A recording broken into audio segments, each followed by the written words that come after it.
गुज़रते वक्त के साथ इंसान अक्सर अपने बचपन से किए हुए वादे, वो देखे हुए सपने और वो सब कुछ भूल जाता है। दुनिया के तौर तरीके, अलग-अलग तरह की डिस्ट्रैक्शंस और ऐसी बहुत सारी चीज़ें जो तुम्हारे ऊपर एक फ़ोर्स पैदा करती हैं, जिसकी वज़ह से तुम अपने बनाए हुए गोल्स और वो सपने जो आपने बचपन में सोचे होते हैं, उनको छोड़ देते हो और भूल जाते हो। लेकिन तब क्या होगा अगर कोई ऐसा है जिसने अपने बचपन के सपनों को नहीं भूला और वो उसी की तरफ काम करता गया। हाँ, हो सकता है कि उसका सपना थोड़ा अलग है, वो एक डॉक्टर, इंजीनियर या ऐसा कुछ बनने के बजाय वो एक गेम के किसी कैरेक्टर की तरह सोचता हो और बाकी पूरी दुनिया को as a background character treat करता हो। तो ये कहानी कुछ वैसी ही है। तो बस इस एनिमे का जो प्रोटैगनिस्ट है वो खुद को ऐसे देखता है जैसे वो मेन कैरेक्टर और बाकी सारे जो हैं वो एक बैकग्राउंड कैरेक्टर हैं। एंड वो जो अचीव करना चाहता है, थोड़ा सा तुम कह सकते हो कॉम्प्लेक्स है। तुम बनना चाहते होगे बचपन में हीरो, या तुम्हें विलन्स पसंद आते होंगे, लेकिन भाई साहब के सपने ही अलग है। इनको ना हीरो बनना है ना विलन बनना है, इनको वो बनना है जिससे दोनों की फटती हो। इनको बनना है एमिनेंस इन शैडो। तो हाँ, एनिमे का नाम भी यही है और ये बंदा भी यही करते आता है। ये ट्रेनिंग करता है, ये अच्छे से लड़ना जानता है।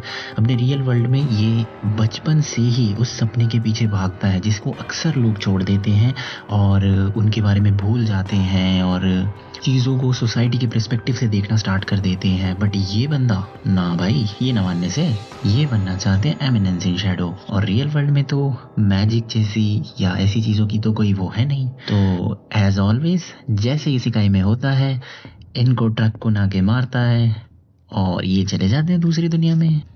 दूसरी दुनिया में इनको मिल जाती है मैजिक एंड ये उस लेवल को अचीव करना चाहते थे जिस लेवल को ये रियल वर्ल्ड में अचीव नहीं कर पाते हैं। अब वो इधर सही में है एमिनेंस इन शैडो और ये बंदा शैडो से सब कुछ करता है। शैडो से मतलब किसी को कुछ नहीं पता, लेकिन ये सब कुछ कंट्रोल कर सकता है और करता है। तो मैं स्टार्टिंग में लगेगा कि भाई इसमें बुद्धि नहीं है, लेकिन वो उस तरीके से सोच के चलता है और अपने डिल्यूजन में जीता है जिस वजह से ऐसा लगता है।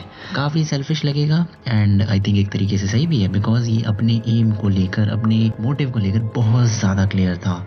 तो अल्टीमेटली इस वर्ल्ड में बैकग्राउंड कैरेक्टर के तौर पे सेड कागेनो और मेन कैरेक्टर के तौर पे एमिनेंस इन शैडो बन के पूरी दुनिया हिला देता है। बातों बातों में ही भाई एक कल्ट बना देता है एंड वो कल्ट एक्चुअल में उस यूनिवर्स में, उस इसेकाई में एग्जिस्ट करने लग जाता है या समहाउ एग्जिस्ट ऑलरेडी करता है। सो दिस इज़ हाउ पूरी चीज़ ऐसे ही घूमती है। तुम्हें बहुत ही मज़ेदार तरीके से इन चीज़ों को एक्सप्लोर करने का मौका मिलेगा।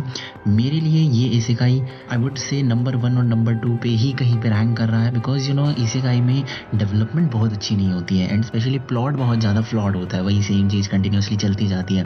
बट इसमें कुछ अलग है ना, यहाँ पे तुम हीरो की बात सुन रहे हो, ना यहाँ पे तुम विलन की बात सुन रहे हो, ना यहाँ पे कोई डीमन किंग है, ना कुछ ऐसा वैसा कुछ नहीं। इसमें तुम्हारा मेन पर्सपेक्टिव ही यही है कि ये बंदा सब कुछ शैडो से हैंडल करता है। इसको कुछ लेना देना नहीं है हीरो बनने से, विलन बनने से। He lives the life for thrill. वो ये सब कर रहा है उस थ्रिल के लिए, उस मज़े के लिए जो ये अचीव करना चाहता है, नथिंग एल्स। इसके अंदर वो बेरहमी भी है, इसके अंदर वो काइंडनेस भी है। ये सब कुछ कर सकता है और ये कुछ नहीं दिखाना चाहता है। ये अपनी मर्जी से सामने आता है और अपनी मर्जी से पीछे हटता है और जैसा ये चाहता है ये वैसा ही करता है और वैसा ही होता भी है। तो मैं ओवर पावर्ड कैरेक्टर्स पसंद है तो ये चलता फिरता न्यूक्लियर बॉम्ब है। मैजिक की मदद से ये चलता फिरता एटॉमिक बॉम्ब है, न्यूक्लियर बॉम्ब है। सीजन 1 में 20 एपिसोड्स हैं एंड आई वुड से कि ये 20 एपिसोड वर्थ इट है। तो मैं ट्राई देना चाहिए, बिकॉज यू नो ये बात बिल्कुल सही है कि साइकोलॉजिकली अगर हम देखें तो वक्त के साथ जो बचपन में हमने ड्रीम्स देखे होते हैं, नो डाउट हमारे अंदर इतनी समझ नहीं होती है, हम किसी और के ड्रीम्स को ही फॉलो कर रहे होते हैं जो देखा होता है। But the guts and the mindset to follow that particular thing, वो चीज़ को मेंटेन करके रखना, वो खुद में ही बहुत बड़ी बात है। हो सकता है कि बड़े होने के बाद तुम उसी ड्रीम में एक्सपेंशन करना चाहो तो वो चीज़ समझ आती है जो इसने बहुत ही अच्छे तरीके से करी है। जिस तरीके से एनिमे हर प्लॉट को डिलीवर करता है, sometimes it would feel like fast paced, because you know 20 episodes में और 12 एपिसोड्स में तुम बहुत अच्छी खासी अमाउंट ऑफ स्टोरी को डिलीवर करना चाहते हो, तो थोड़ा सा तो वैसे लगेगा ही डेफिनेटली। बट स्टिल जो ये क्लिफ हैंगर्स देता है, एक एक एपिसोड मेरे को बहुत ही बढ़िया लगा है। कुछ एपिसोड्स को छोड़ के ऑल्सो थोड़ा सा फैन सर्विस का तड़का लगाकर। एंड ऑफ कोर्स मैंने जैसे बोला ये बंदा लगता भोला है, लेकिन उसी भोलेपन की वजह से जो कॉमेडी एलिमेंट बनता है एनिमे के अंदर और जो एक्शन पैक्ड पूरा इसी का ही चल रहा होता है, उसी के साथ थोड़ी सी फैन सर्विस ऑडियंस को खुश करने के लिए और क्या मैन ऑफ कल्चर्स को खुश करने के लिए काफ़ी काम देती है। Magic, unlimited powers, swordsman skills, ये सारी चीज़ें असली दुनिया में एकदम अक्वायर करना बहुत आसान नहीं है, लेकिन इसेकाई वर्ल्ड में तो है। और I don't know how but ये बंदा टेलीपोर्ट होकर और वहाँ पे जो तहलका मचा रहा होता है एंड उसके बाद जो कंसेप्ट ओपन होते जाते हैं चीज़ें ओपन होती हैं, नई नई जो डेवलपमेंट्स हो रही होती है वो काफ़ी अच्छे तरीके से दिखाए गए हैं। कल्ट को लेकर इसके अंडर जो एक पूरा ऑर्गेनाइजेशन सेटअप हो रहा है वो सब कुछ, एंड भाई को पता ही नहीं कि भाई ऑर्गेनाइजेशन सेटअप हो गया इसके नाम पे, मतलब ब्रांड देख रहे हो, इसके नाम पे पूरा एक ऑर्गेनाइजेशन सेटअप हो चुका है और इसको पता ही नहीं था। पहाड़ के पीछे इतनी बड़ी, छोड़ो तुम देखोगे तो तुम्हें समझ आ जाएगा। In short over powered character होने का तरीका थोड़ा कैजुअल है।